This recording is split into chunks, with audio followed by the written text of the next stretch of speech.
Okay, Sinatapi, Nistu Nidaniko Mukoyo Sakoyi. I welcome you to Native Wellness Institute's Wellness Wednesday. I think with everything going on in our global world and our Indian world and with Lily Gladstone, I think I'm at my mom's house. I smudged with my sister Kathy and my mom. But I think I'll just start with a short prayer.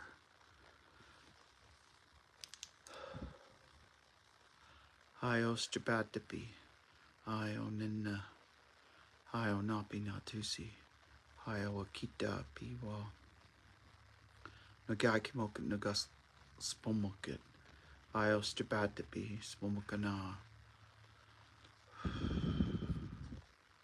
Sixikai Kainaya Batsapikani and Omskapi Pikani, Spomokana Gaza, Hayo Strabatapi, Spomokana AFN, Hayo Ninna, Spomokana, all the First Nations and the Métis Northwest Territories, Ios Tibatapi, smoking all the small villages in Alaska, smoking Atstanikiwa, Maistu Pitaki, smoking Tanana, Faith Peters, Catherine, all of those in Tanana, Ios Tibatapi, smoking Shirley Holmberg, and all of those around Fairbanks.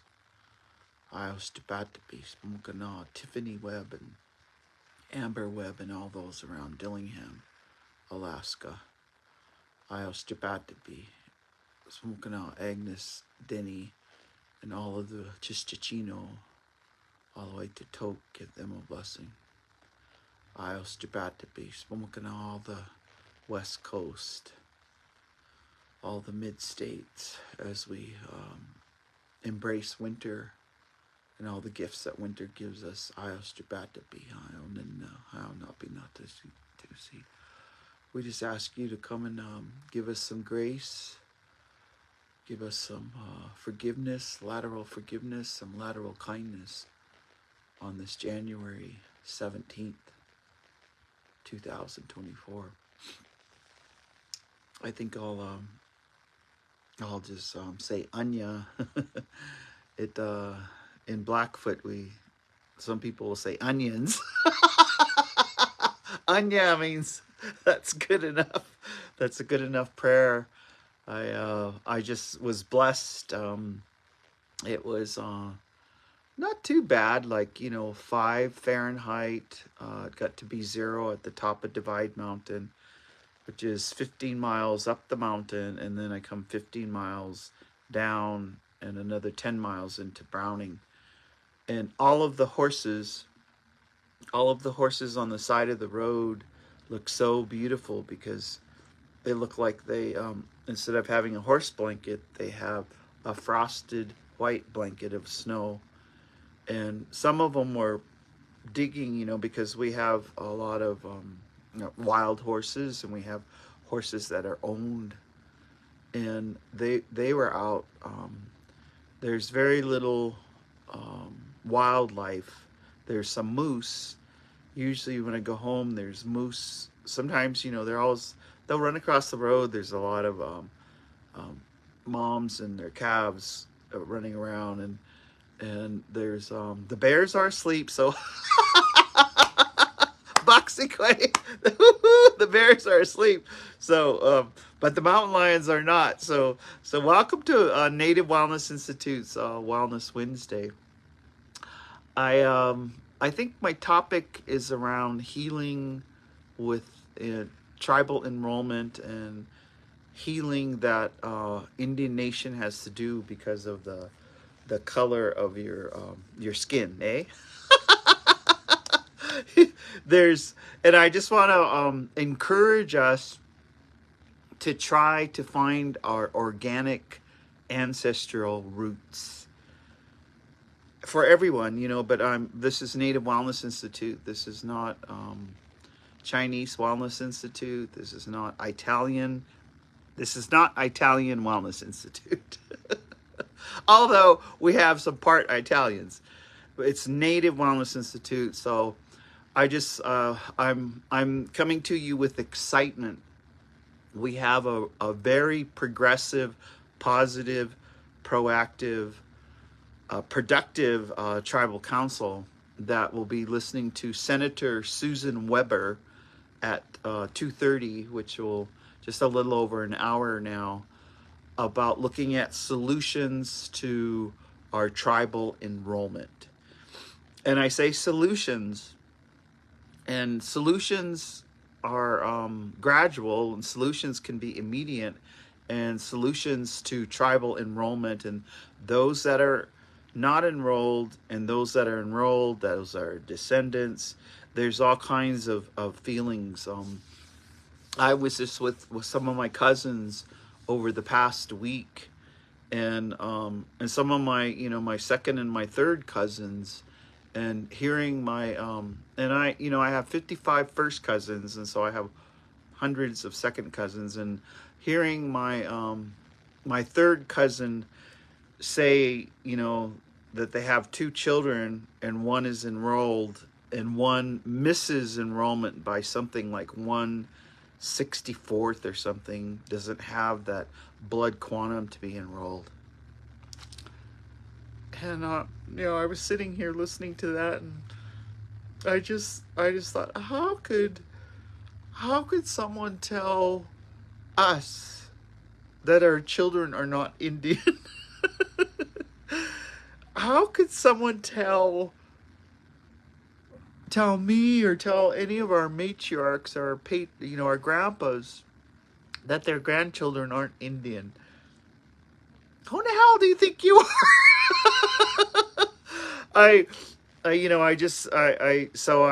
was listening. I've been doing a lot of listening, and I would like you to also, in wellness, when we're healing, we have to do a lot of listening. And when we're listening, it comes in, one of our elders said that when she's healing, she could, from her belly button, like her gut feeling, she has certain feelings there. And then when she heard Lily Gladstone speak Blackfoot and say, "All you res kids," she said from her belly button up to here, she could feel it. So think about that this tribal enrollment and this blood quantum, see where it hits you. Is it below your belly button? Is it right at your belly button? Is it in your heart? Is it in this? Because this is a good place to begin to heal, is to say what you are feeling.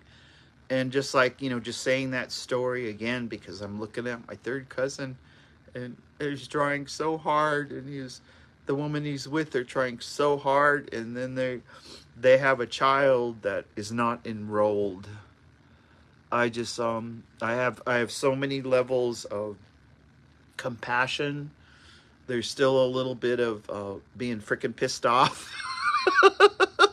But, and then when you're healing, when you get those kind of volatile, hard feelings, even, hard feelings about hearing hard news, it's, as the more you mature, you don't react, you just sit with it.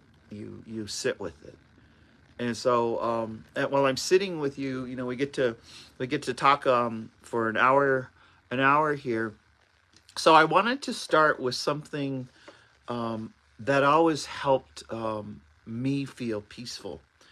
And this is a little booklet, and it's the United Nations Declaration of the Rights of Indigenous People all around the world. And this little booklet, this Indigenous rights, this declaration, and it spells it out in here, that was adopted. It was brought up in 2006, and it was adopted by the United Nations in September of 2007. And I would say, this is, if you have the hard feelings of around Gaza, Palestine, hard feelings around the ghetto of the city that you live in, the 600 block, which is our hardcore, our lovely relatives, that some people would come and say it looks like a third world. If you you start here, because this will help you heal.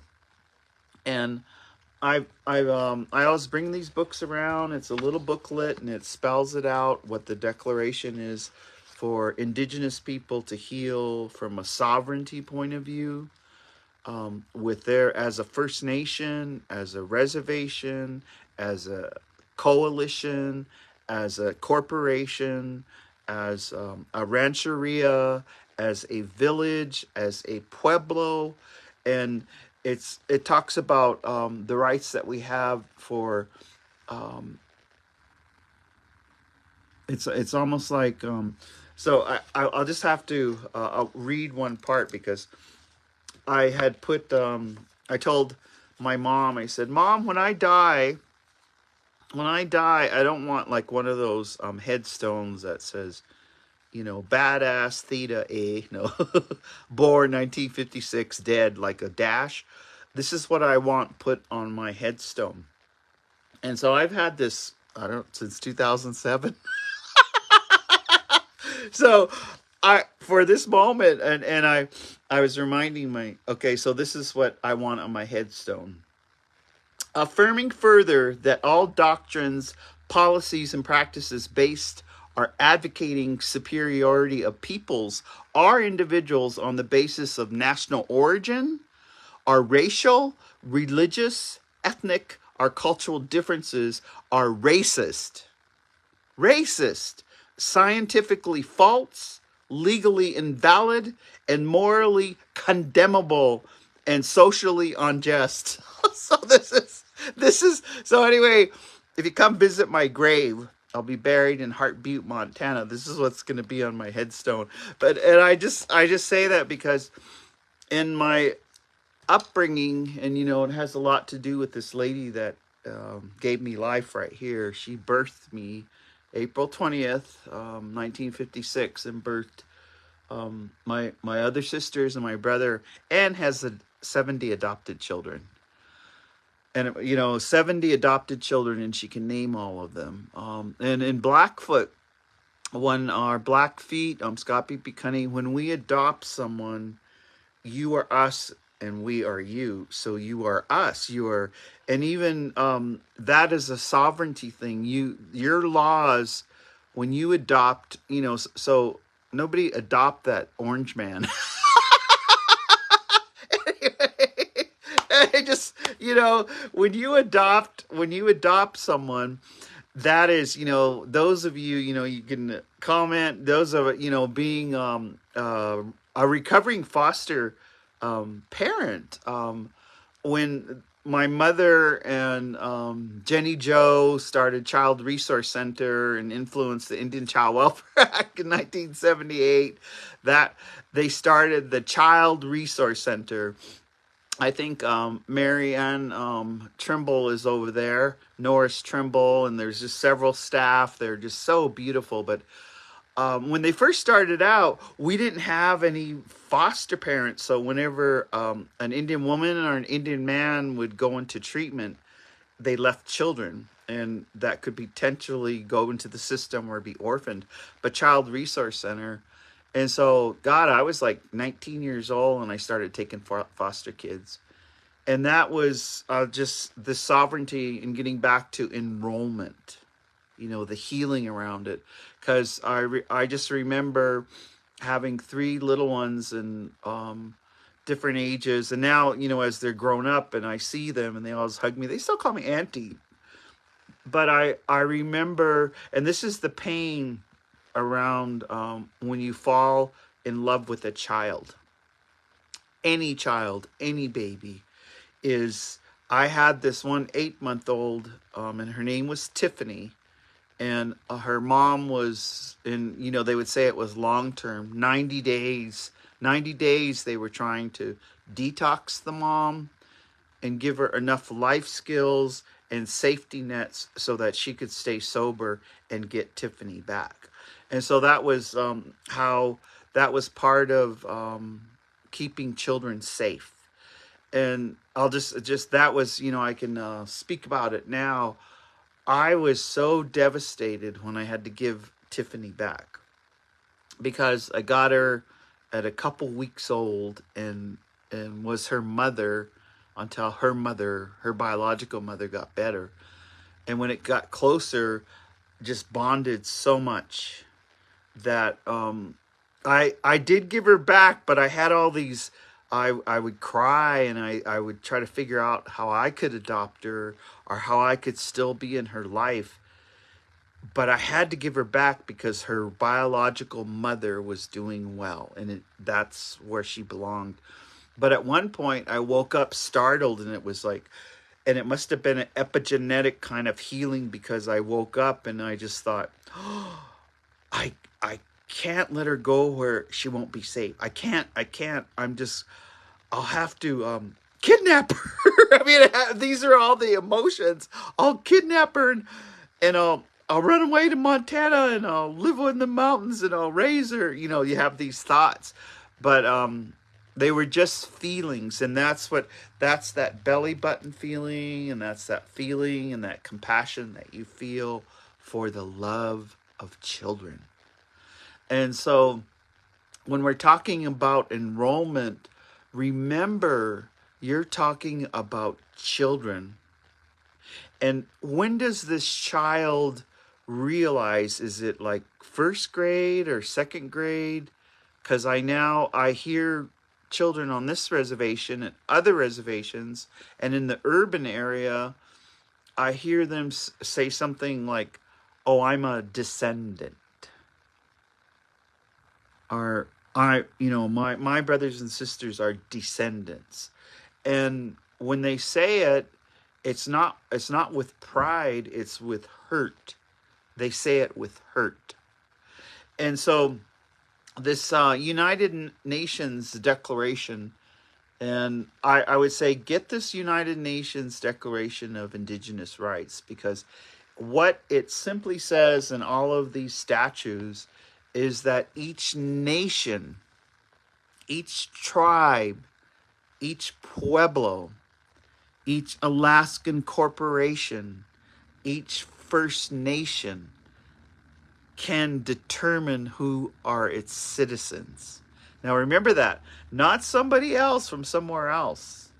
And right now, what we have is we have an overlaying umbrella of a government with the Bureau of Indian Affairs and with the federal government, because we love America, we live here, defines Native Americans as being eligible for things if they have a quarter blood or more.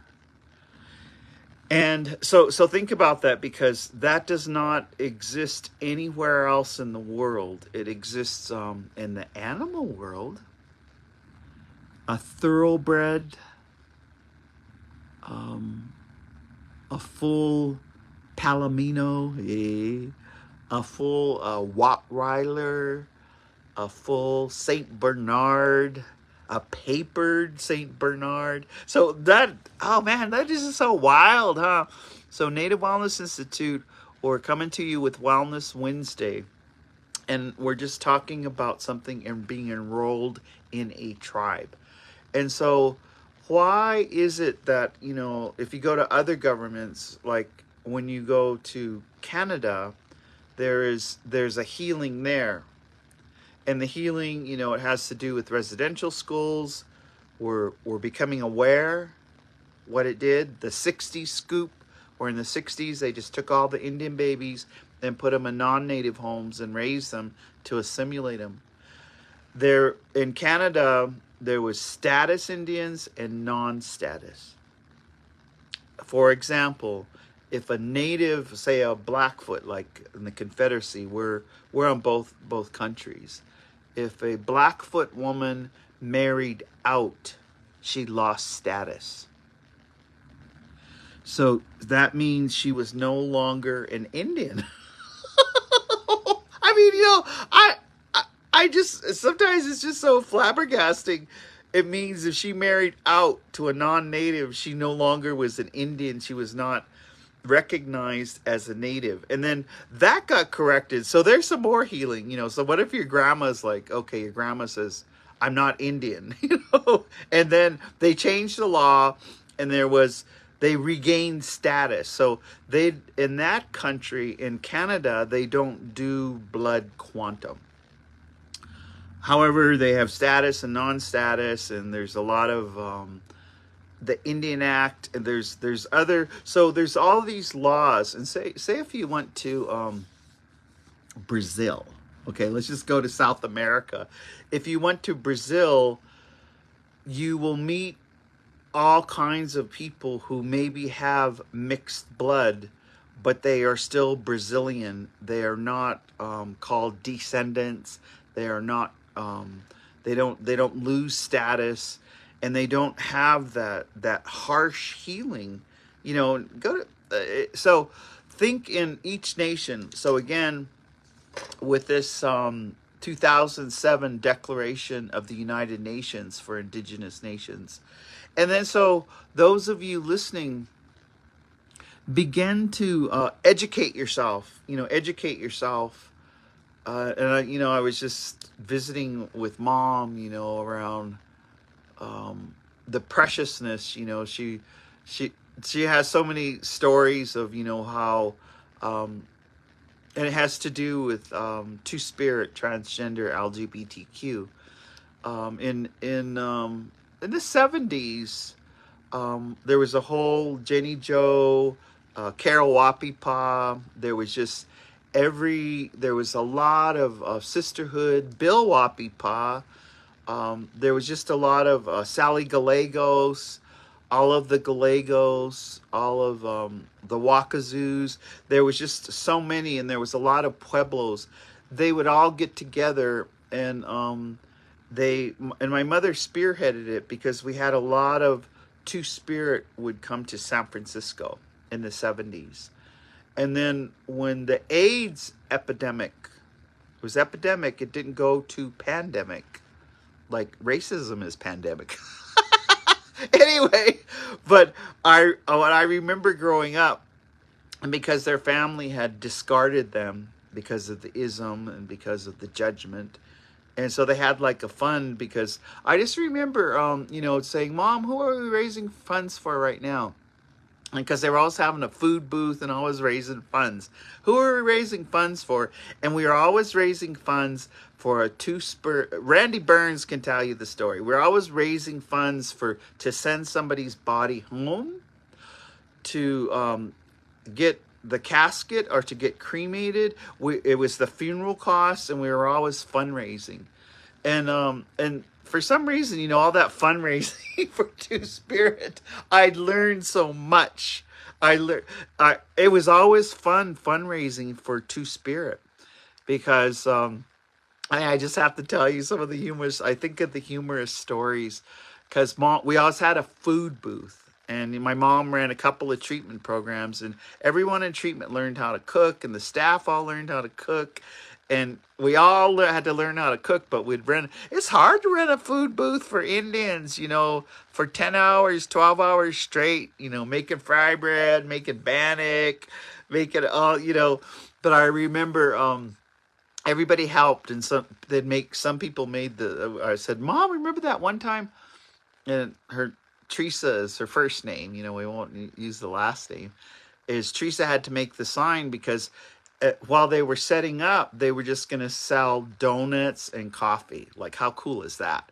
It's real early in the morning. Sometimes it'd be dark, and we'd be bringing all the, some the dough would be pre-made or making it there. And they'd be making Indian tacos. Anyway, there was one, Teresa was in charge of the signs. And they were big signs, maybe 6 feet by 4 feet. And had the paint and all that, and no one was noticing, and the sign got put up, and everyone's wiping off the tables, putting all the salsa, they're getting all ready for the food booth, and we're fundraising for a Two-Spirit person. and that we just did a lot because we were their family of choice.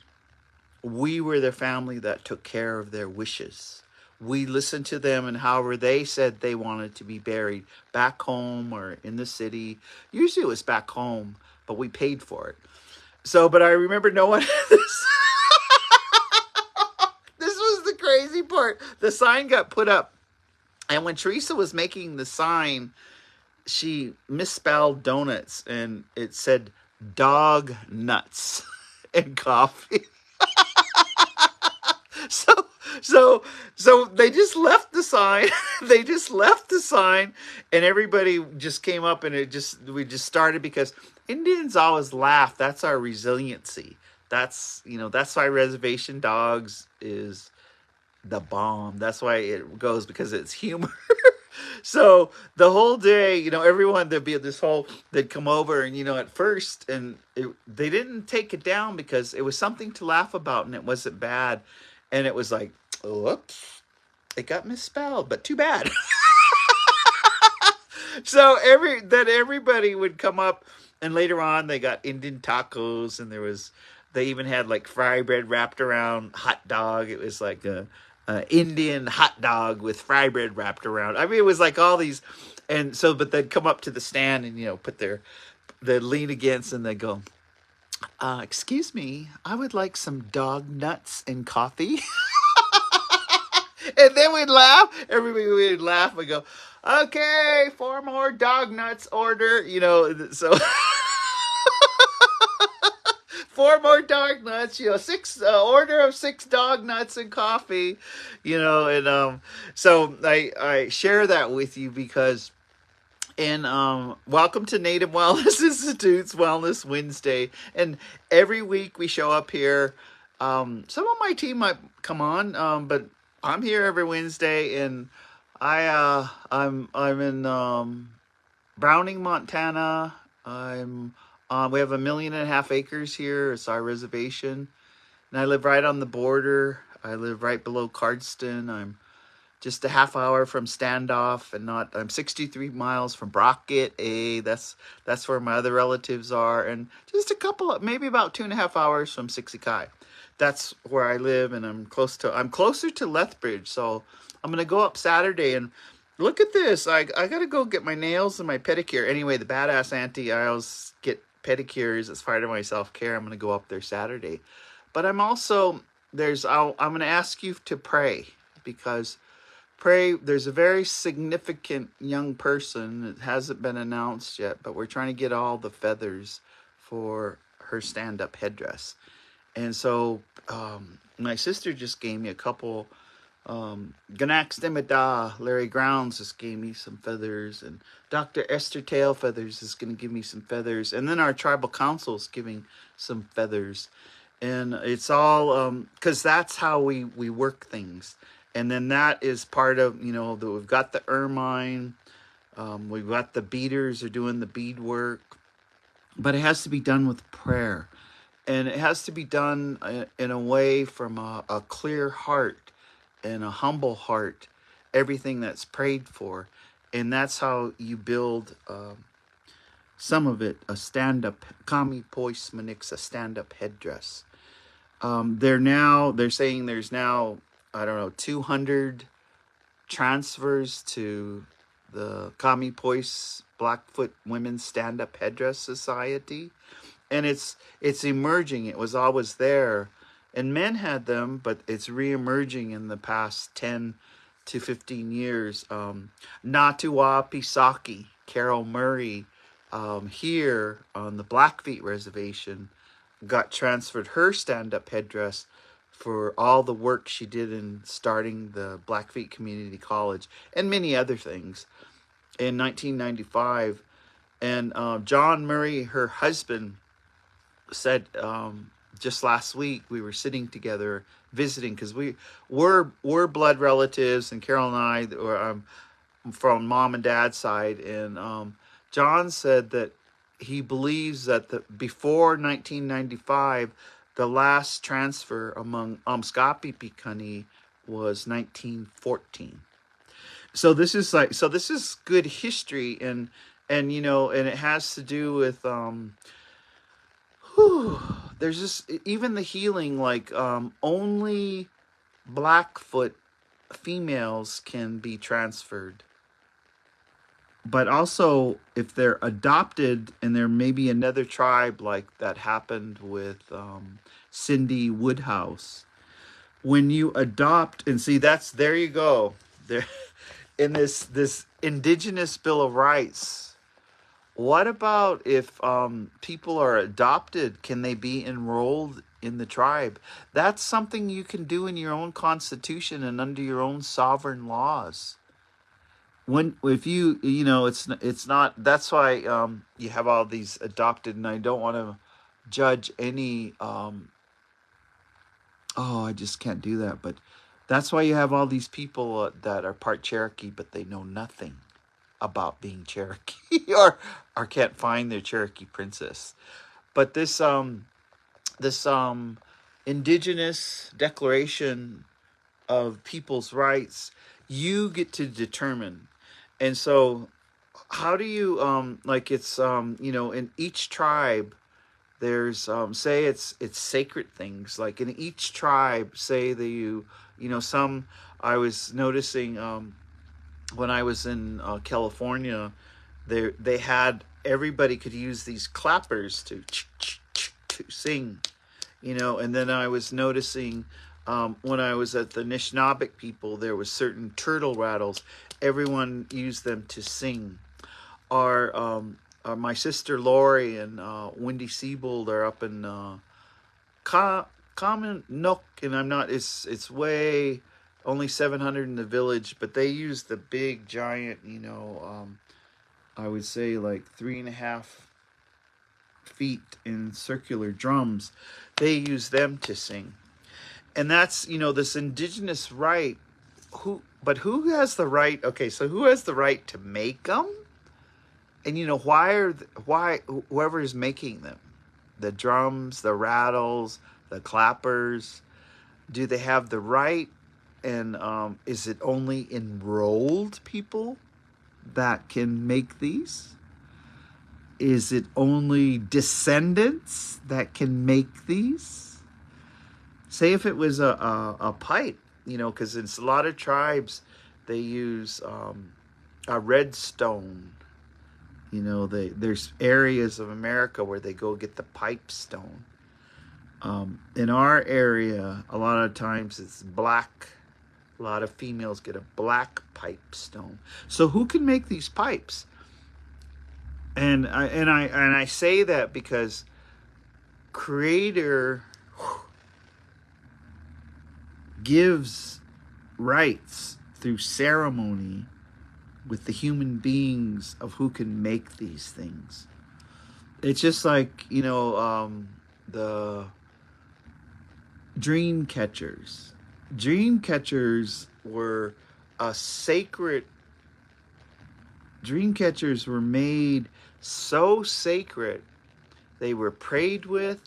They were made by grandmas. They were made by grandpas.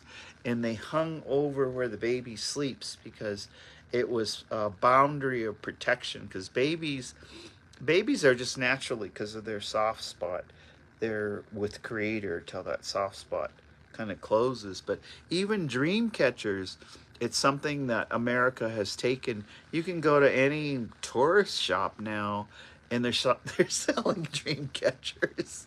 And if you look at the label, it might say made in China.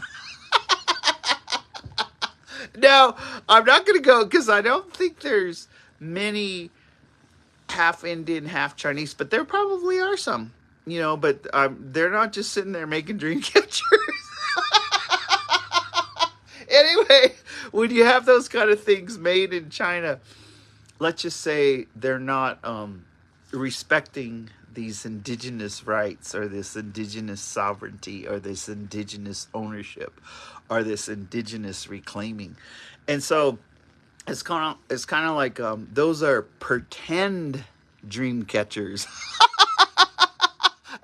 So they're not real dream catchers. They're pretend, but they get bought. It's just like you have a lot of pretend Indians. I think they sell them on aisle 7 in Walmart. All right, we got pretend Indians over here. We got a sale now that it's January and the holidays are over. We're selling pretend Indians. Pretend Indians, they get a tan all the time. All right, on aisle 7, we have pretend Indians 50% off. These pretend Indians, let's see, they learn to speak Indian language. Hey, they know how to say aho. Right on aisle 7, we have these pretended Indians. They're 75% off. And these pretend Indians, they don't even know how to use an outhouse. They don't even know how to dig a hole for an outhouse. They don't even know how to keep their cars running in the wintertime. Anyway, at aisle 7 in Walmart, we can buy everything in Walmart.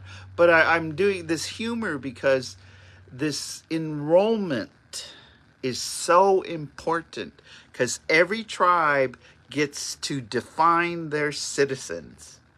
And every tribe is going to tell you who belongs to that tribe and who does not belong to that tribe. And that's why it's so important, and even now, because like they say, man, it takes an Indian to know an Indian. These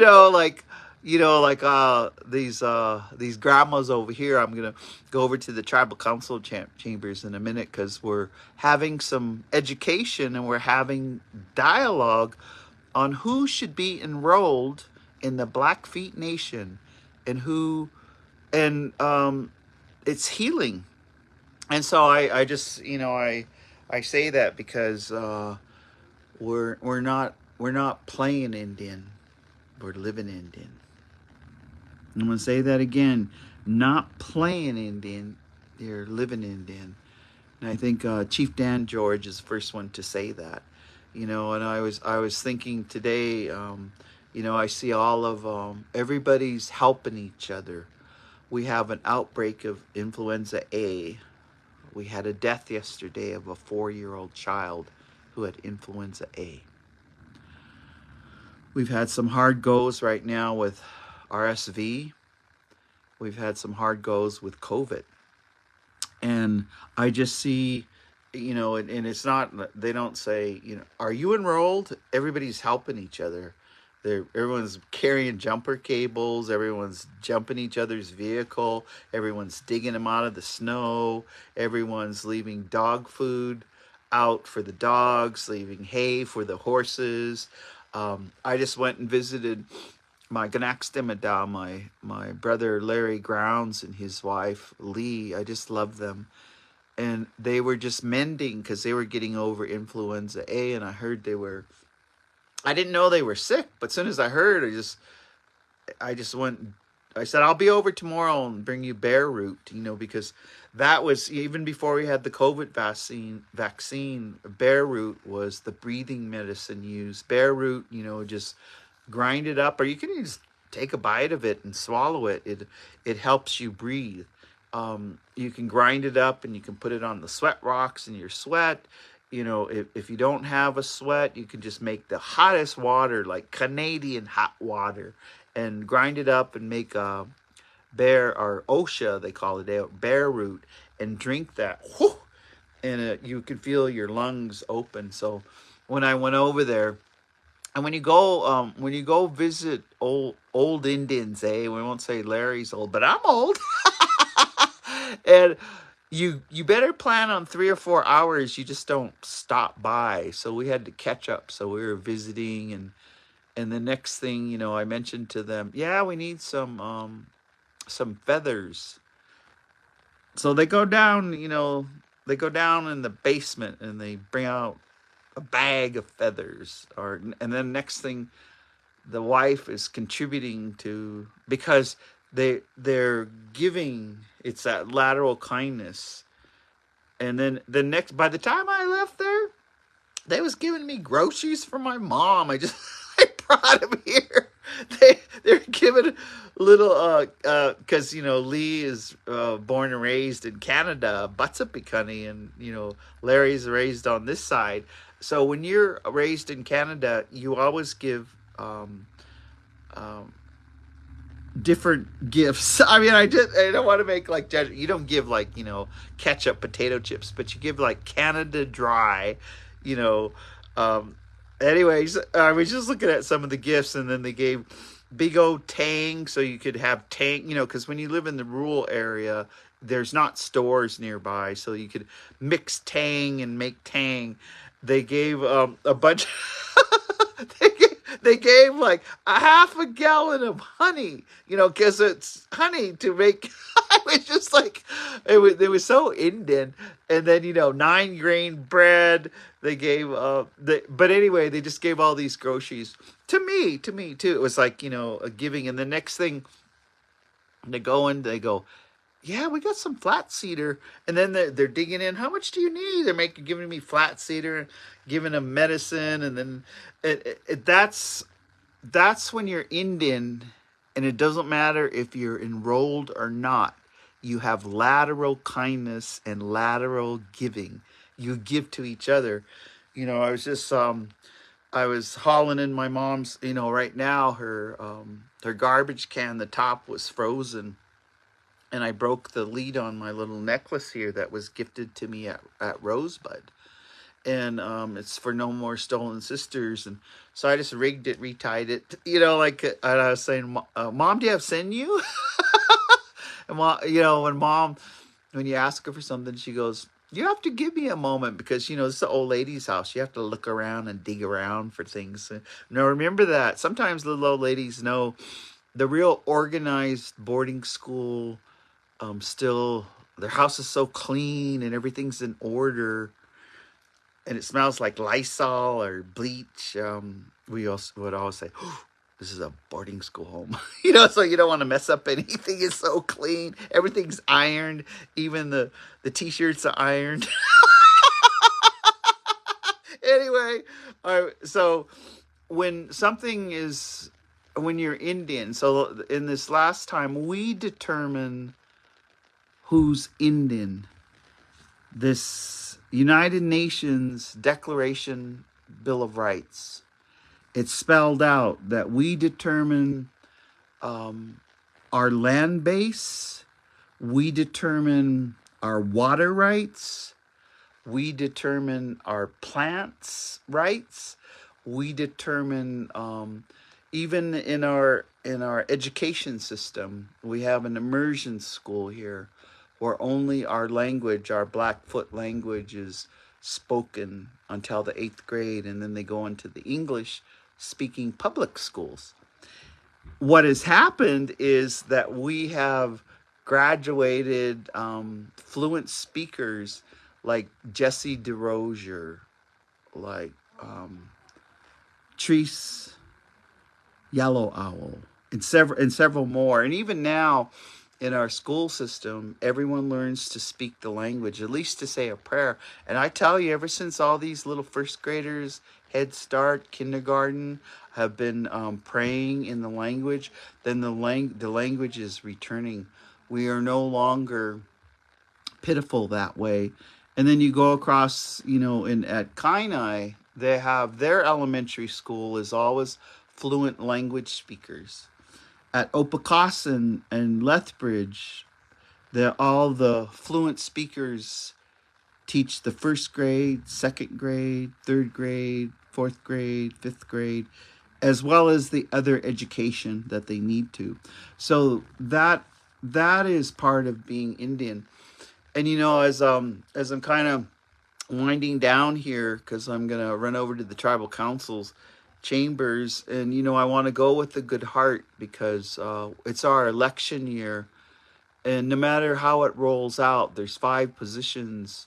They're all our relatives, but we're doing it in a dignified way, and so I want to go over and see this present by Senator Susan Weber, talking about the last 100 and at least the last 150 years, because we were pretty much full blood, and she even has the numbers on how many full bloods we have left.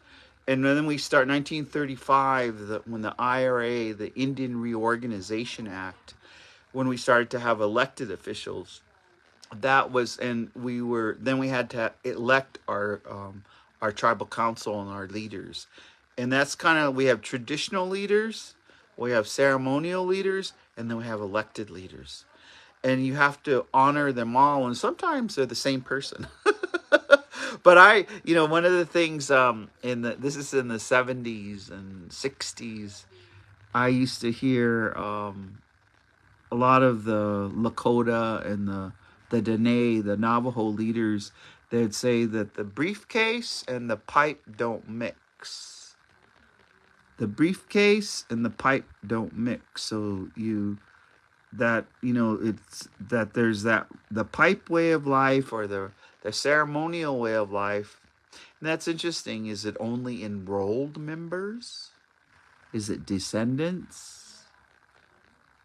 What happens when a pretend Indian comes in and wants to be a ceremonial leader? Ooh. And then, the briefcase. This is, the ones carrying briefcases designed this at the United Nations. We have a seat there now with Marvin Weatherwax Jr.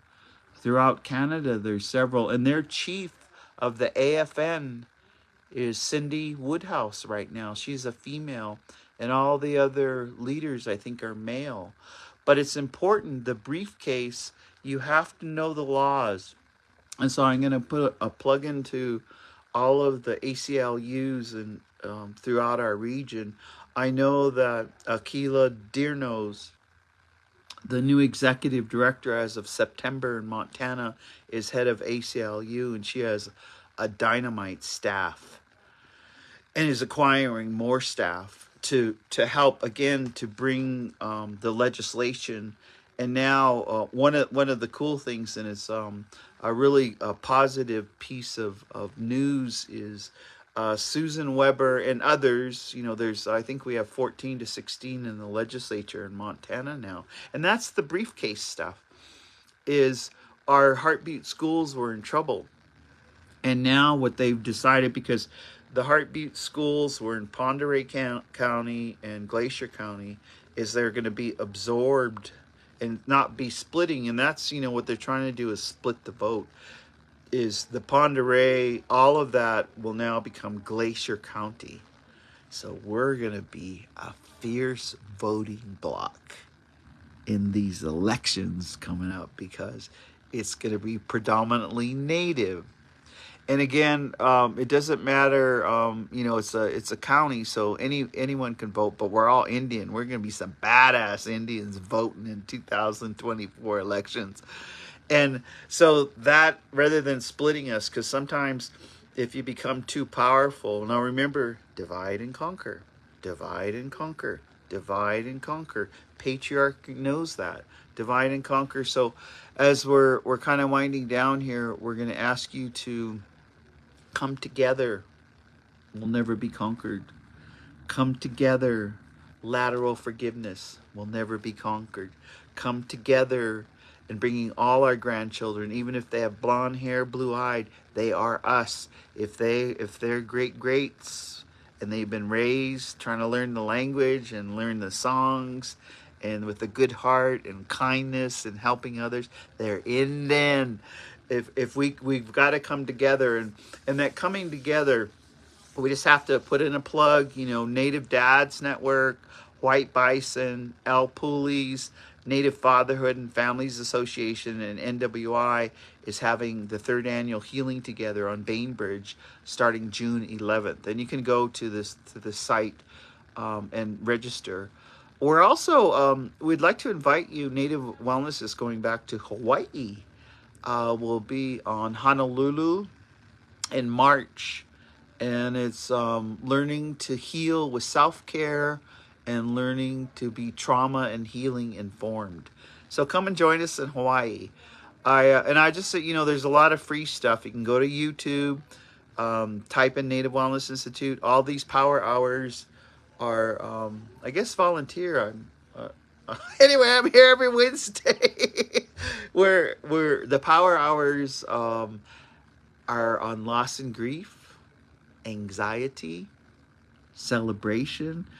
I was just thinking about one time Chelsea was doing a yoga. And man, we didn't have the vaccine, and I was sitting in my living room doing yoga with Chelsea Luger, and I started crying because it was just so beautiful. You can go on and be with Indians, and so that coming together. So we're also gonna have a healthy relationship training of trainers at Barbie's Village in February. So there's just a lot of good things coming up with Native Wellness Institute. And so with that, I'm going to leave a little bit early because I'm going to go over and say some prayers because our tribe and our tribal leaders and our senators and all of our grandmas and grandpas, especially since their grandchildren aren't enrolled, it hurts when you say your grandchildren don't belong. That hurts. So we're fixing it. This is a fix. And so I'm going to go over there and listen. And so welcome to Native Wellness Wellness Wednesday, and we'll say kita kita matsano, which means see you later. We never say goodbye. We just say see you later. But Trevo, ooh, I just looked down. I love you, Trevo Foster. I love everyone who's on here, and I just ask you, if this helped you, please share it, because all we're trying to do is put out the energy of healing and share the goodness of mind, body, and spirit, and that's why Native Wellness comes to you every Wednesday on Wellness Wednesday. So with that, kitakito matsano and kitsikakomem, just like Lily Gladstone said, that means I cherish you. I love you and I cherish you.